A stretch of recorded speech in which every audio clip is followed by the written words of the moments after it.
You just said it, right? Yeah. I guess that's what it is.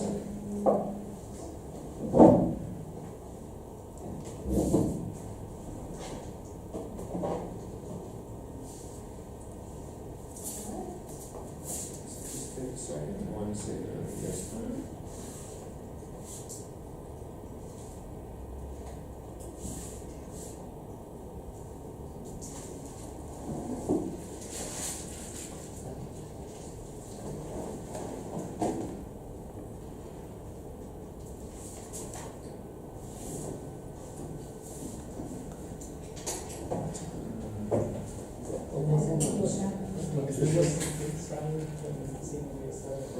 I've been trying since last week. Yes, I've been missing.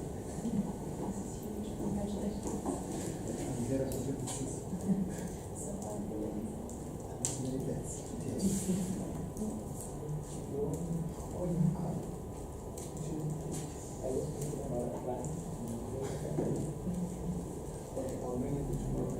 Okay.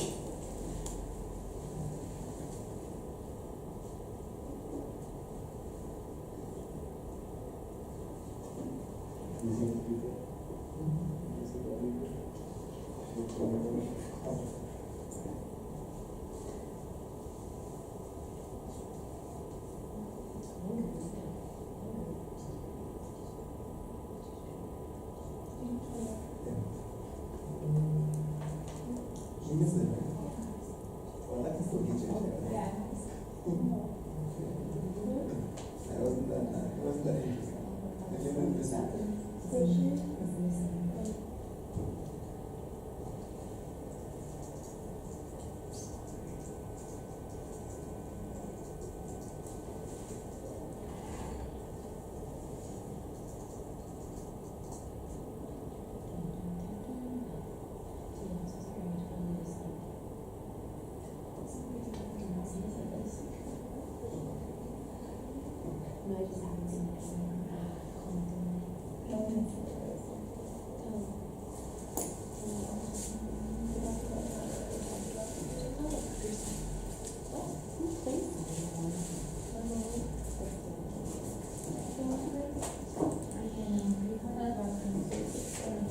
Oh my God, this is so sad. Is that what you mentioned? This is so sad.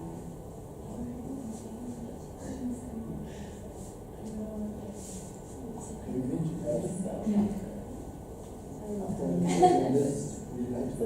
Yes, I don't know how you're doing. So, yeah, thanks. Oh, yeah, you're getting confirmation. It's not, I'm actually. Somebody must do most of it. Is there information? North Korea? Is there No, information? she didn't do. I mean, maybe in the past, yeah. North Korea? Okay, we're gonna do it this way. This is okay. Yeah. Okay, good. It's so pretty. So as you already know, during the time we use healthcare system, and get started. So my objectives are to cover geography and culture, political history, economy, give you a snapshot of the health and demographics before the system was found, and then describe kind of what inspired the system.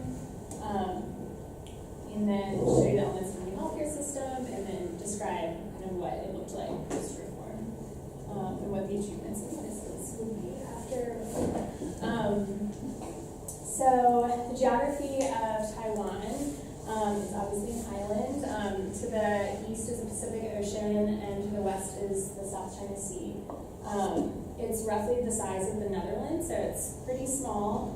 It's pretty mountainous to the east coast, and so most of the population lives on the coast and the plain areas on the west coast. And good amount of the population lives in urban centers. And the capital is Taipei, and it's up here, the very tip top. And so people and culture. So the population is 23.4 million. 84% are from Chinese origin from the Han that immigrated during the Qing Dynasty, which is the last dynasty of China before the Republic of China took control. And 14% of those, or 14% are mainland Chinese that immigrated post 1949. 2% are indigenous Aborigine who have been there for up to 10,000 years, and they speak multiple languages, and a lot of them live in the mountainous regions. There are 16 native tribes.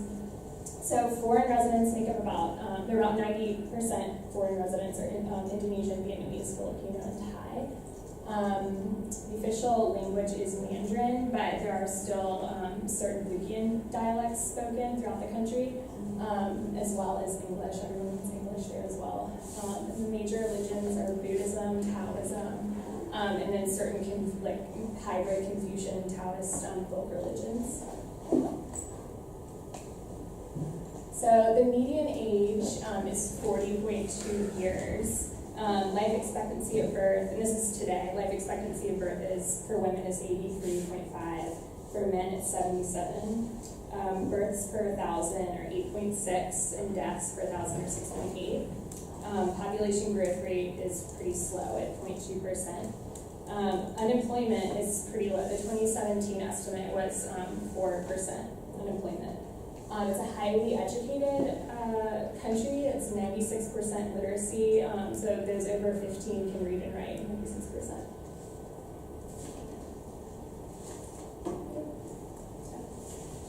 So the economy, as you've heard as well, is classified as high income by the World Bank, and it experienced a rapid growth during the 20th century from agricultural to industrial. It's the 18th world economy, GDP by purchasing parity per capita. Main economies are electronics, communication, IT, petrochemicals, and textiles. And the GDP per capita income in 2015 was $46,800. And remarkably, only 1.8% live in poverty. And a lot of experts believe that the new healthcare system, which we're going to talk about, has really impacted us. It's a country? In the Taiwan. UN recognized Taiwan as a country? So it's pretty complex. So Taiwan used to be a part of the UN, but now now China has, we'll talk about the history. It's a big part of kind of like why they've achieved this healthcare system, and it's so exciting. So live in Taipei. Am I pronouncing that right? Taipei. Okay, I hope it is Taipei, the basics, to live in Taipei, to cover the basics, is $337 a month. That's American dollars. So to get into, I don't want to spend too much time on this because there's a lot, but the history is really important to leading up to the healthcare reform. So basically, Taiwan has just been trying to get independence for centuries. So pre-1600, they were self-governing, but there wasn't a central ruling authority. And in the mid-17th century, the Dutch colonized the country, and they called it Formosa, beautiful island, Formosa. And then in the late 17th century, the Qing Dynasty gained control of Taiwan for almost 200 years. And then Taiwan was ceded to Japan after the Qing defeat in 1895 during the Sino-Japanese War. That's when Japan colonized Taiwan. And Taiwanese actually experienced a lot of growth during that time, and they still look back on the Japanese as, they don't look back on the Japanese as harshly as they do the Republic of China and the nationalist Chinese rule. During 1945, after World War II, Taiwan was given up to the Chinese Nationalist Party, and then 3 years later, after the Chinese Civil War, the communists established the People's Republic of China on the mainland, and they fled to Taiwan and established their government in Taiwan, in Taipei City. So the Nationalist Party moved everyone, like 40,000 immigrants moved with them during that year to Taiwan and established that seat there. So from that time up until 1987, there was martial law. There was a lot of paranoia. It's called the White Terror. There are tons of academics and intellectuals jailed. murdered. A lot of Taiwanese were murdered because there was a lot of suspicion and paranoia about communism. So this was gradually lessened around in the 80s and late 80s. The opposition party won favor. The Democratic Progressive Party was elected. Martial law was elected in 1987, and then from here on, Taiwan started to democratize, like little by little, and mainly it was political to be more recognized on the global stage and to be able to participate more with other countries and increase their So capital. he ruled for 40 years, Chiang Kai-shek, until 1988. Pretty much. And then the system of government didn't really change until the 80s when the National Assembly was finally democratically elected. So he actually called himself a Democratic Progressive, and he was actually part of the secret police, the Republic of China secret police, and he adopted, like we talked about before, he had adopted the democratic appearances and used that to win some favor. And then the first democratic election was in 1992, and then around the same time in the early 90s, they started to think about healthcare reform because, again, they were wanting to win more favor with the population and democratize a little bit more. The healthcare before the ultimate system, which I kind of ruined his rise, was the National Health Insurance System, was just 13 public insurance funds.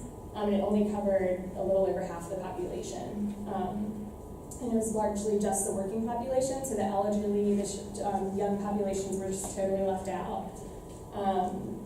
And so people under 20, the coverage was just 14%, between 20 and 64, 77%, and over 65 was 57%, so it's pretty dismal. They spent 5% on GDP on healthcare, which didn't change that much with reform, but medical costs were rising at the time. So Taiwan did a pretty interesting thing. They hired a panel of 20 experts and just went around the world and looked at different healthcare systems in the early 90s. And they looked at, obviously, the United States, UK, both like all models. They really favored Canada and the Medicare system in the United States, and ended up settling on a national health insurance system. And it's really a hybrid, as you know, and they have both public and private, publicly funded by the government, and a lot of the hospitals and clinics mainly are private, and doctors are private. So financing is single payer. It's administered through 6 regional offices by the National Health Insurance Administration. Enrollment is mandatory. 68% of revenue comes from payroll-based premiums. The employed pay 38.2%, which is capped at when it started, it was capped at 4.6% of wages at the start. And we'll talk about this later, but this changes a little bit. And then government subsidized 23.3%, and the employer covered 38.6%. Co-payments obtained without referral were a little bit higher, but you could see any doctor you wanted, go to any hospital. You had wide choices in terms of healthcare. The premiums were calculated based on a per capita basis, but beyond 4 members in a household, there was no additional cost, which is very popular. Co-pays were on average about $2 clinic visit, $4 for hospital outpatient. Prescriptions were capped at $6 per prescription, and there are limits on co-pays to avoid bankruptcy. There are waived co-payments for the very poor, veterans, and native populations. So the healthcare covers prevention, primary care, specialist and hospitalization, home care, mental health care, dental, vision, some traditional medicine, physical rehab, outpatient, pretty much anything you can think of, inpatient and childbirth. All of the health information is kept on a smart card, which has dramatically reduced costs. Right now it's at, I think it's 1.87% administration costs, which is unbelievable. But the delivery is mostly private, primary care clinics are 98% private, and public hospitals are just at 16%. Doctors are paid fee for service according to the national set fee schedules, and this really increases competition for patients. So this is also something we'll talk about, but this has been one of the complaints is that there isn't really a lot of quality assurance in the system. So doctors just see as many patients as possible, and a lot of the patients don't really feel like they're getting the best quality always. You can choose your own doctor. You can choose your own doctor, yeah. But not everyone has a GP, so, and there's also not much of the gatekeeper role. It's a really weak gatekeeper role. You can see any specialist you want, but if you don't have a referral, it's a little bit more expensive, the co-pays. So the average number of office visits per year were 12.6 in 2012, and they're not a part of the OECD, which is again an issue with China. But otherwise it most likely would be.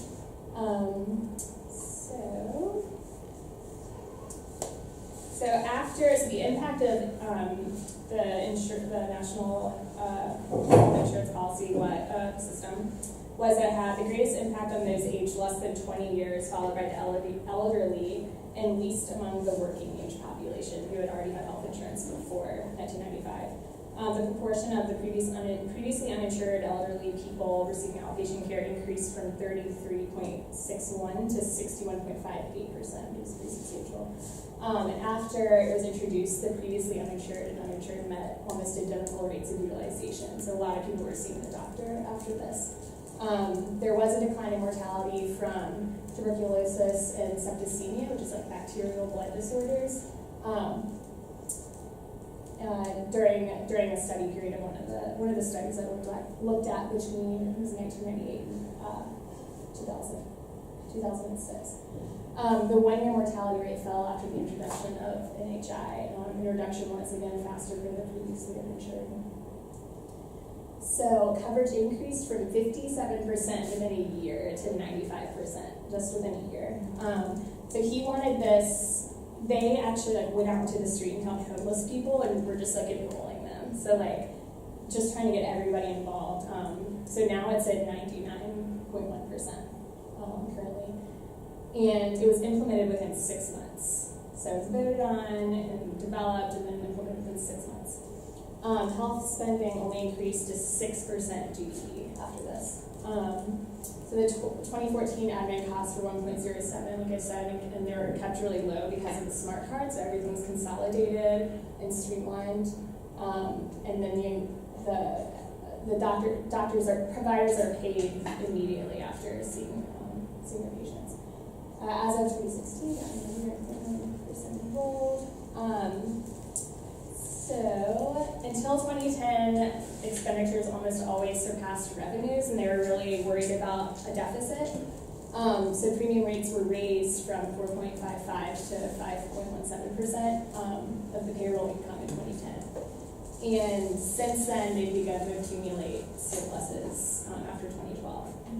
So we'll see how that goes. So some of the issues are that they again report variable quality of care, and that's something they're trying to focus a little bit more on how to control that, how to surveil quality a little bit better. Their weak gatekeeper roles. So this is something that if they focused on a little bit more, they could probably keep costs down a little bit more. They did keep the fee for service system, so it encourages doctors to overtreat in some cases. And this raises the expenditures. As of 2016, there aren't any long-term care programs, which is a huge problem for this population because those over 65 are going to reach 24% by 2030. So that's something they're definitely trying to focus on. So in conclusion, Taiwan's program has reduced rates of death in medical health care, especially when it comes to infectious disease. That's been huge. Cardiovascular issues, and certain types of cancers, cervical cancers, things that you can actually see people see a doctor up to 14 times a year. But then if you overutilize care, I think it's over 50 visits in 3 months, you'll get a visit. basically a counseling visit to just be like, hey, what's going on? You're going to doctor so much. Let's get this under control. So types of leukemia also. Rates have gotten a little more under control. Rates of uninsured decreased. Taiwanese are expressing high rates of satisfaction, doing really happy with this program. Doctors a little less so. Doctors can get a little bit more money from private health insurance, but it's just supplementary. So if NHI doesn't cover something, then someone can use private health insurance, but it's not used as much. But that's happening more and more. It kind of compensates a little bit. A lot of experts do believe they should be spending more time on chronic care and public health prevention because it was only 6%, I think up until 2012. And they have the highest level of TB mortality and renal dialysis in the world, so that's another big issue they want to emphasize. Yeah, so this is mine.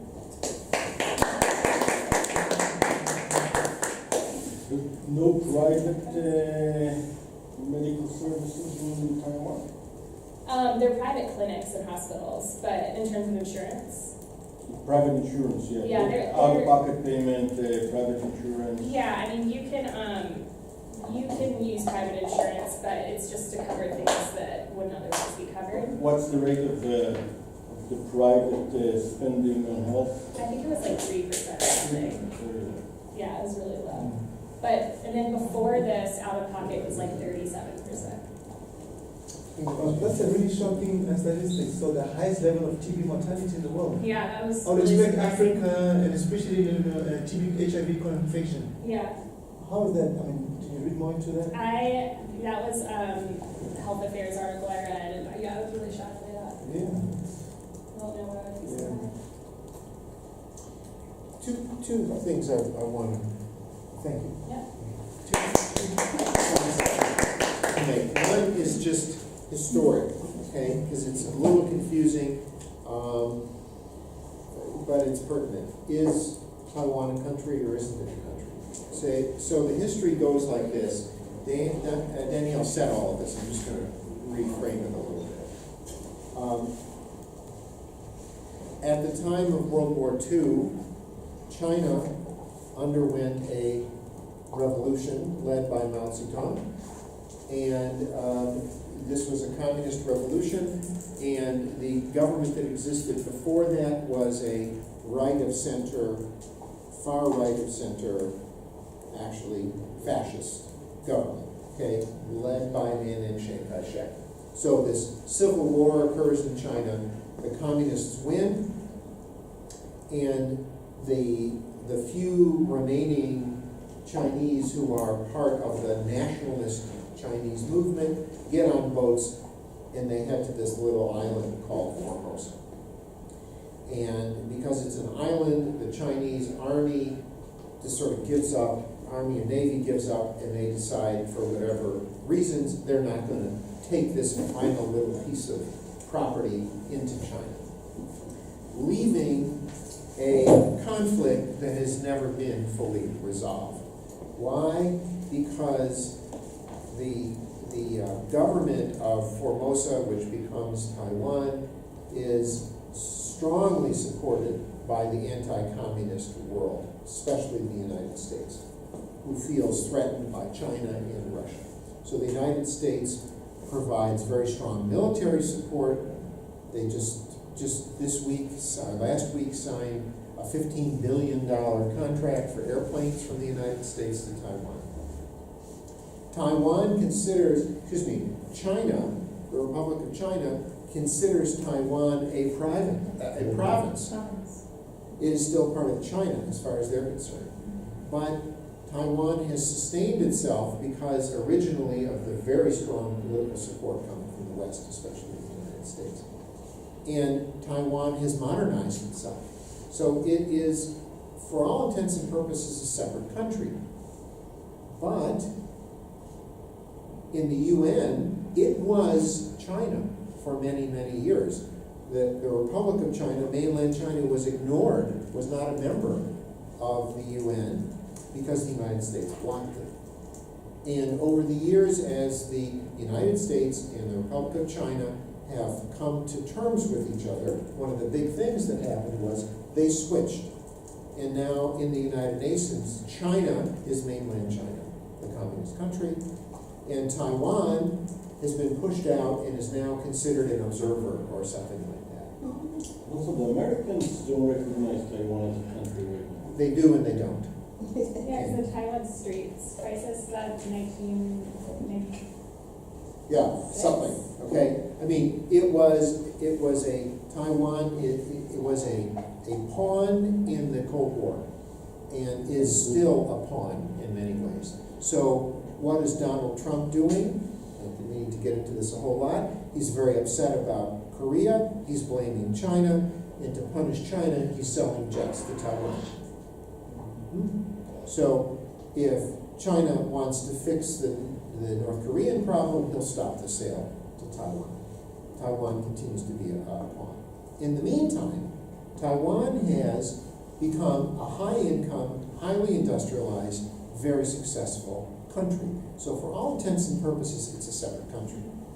And this introduces the second thing I wanted to talk about. Danielle said this, I'm just going to say it again. Fascinating. It's the only country in the world where in the 1990s they just erased the board. They looked at their healthcare system, which was old-fashioned, traditional, expensive, poor quality, unfair, like many of the ones that we're looking at. Latvia's healthcare system is not a dream, okay? And they said, okay, we're just going to start over. What do we do? And they hired these 20 people, and they got all these consultants, and they just created a new healthcare system. And they said to all the people in it, we're starting over. I don't think you could do this in the West. The culture in the East, somehow or other people accepted it. There was no revolt. Interesting politics to think about. And all of a sudden, everything started over again. Universal health care. A theoretical system, like you're going to be presenting and writing, is actually literally implemented in Taiwan. Now, the consequences of it, and again, Danielle said this, I'm just going to re-emphasize it. The consequences are, does the theory come into practice? Yes, in many ways, but not perfectly. The problem that they experience is it actually works very, very well. And the administrative costs are strikingly low, and mortality rates have dropped, and longevity is going up. All those things are really good. The one thing that they miscalculated on was expense. This is almost always the case. They probably didn't miscalculate for political reasons. They understated it, would be my guess. Okay? So now they face, 10 years ago, they really faced this crisis, or 8 years ago, whatever it was, that their budget really wasn't paying for their healthcare system. And what do? So they're trying to do some reforms. Okay? They're trying to lower their costs. They're trying to make things more efficient. But the real thing they need to do is pay more money. 6% is very low. Yes, but they want it 3. they want it lower because what do? They're an international, globalized country that competes globally, selling high-tech equipment. And if the cost of this cell phone gets higher than what the Koreans are producing, this is LG, I guess, which is China, mainland. I don't know where LG is. She's Korean. LG is Korean? Yeah. Okay, fine, right? Why did I buy it? Well, because maybe the Taiwanese telephone is too expensive because their healthcare costs. Okay, this is the issue. Okay, thank you. Taiwan is very interesting because it was like they just started over. Okay, all right. Let's break for lunch. It is 12:17. Let's meet at 1:15, just a hair under an hour. What we're going to do is I'm going to talk about healthcare finance in a little more of an organized way. Then we're going to have the quiz. Okay?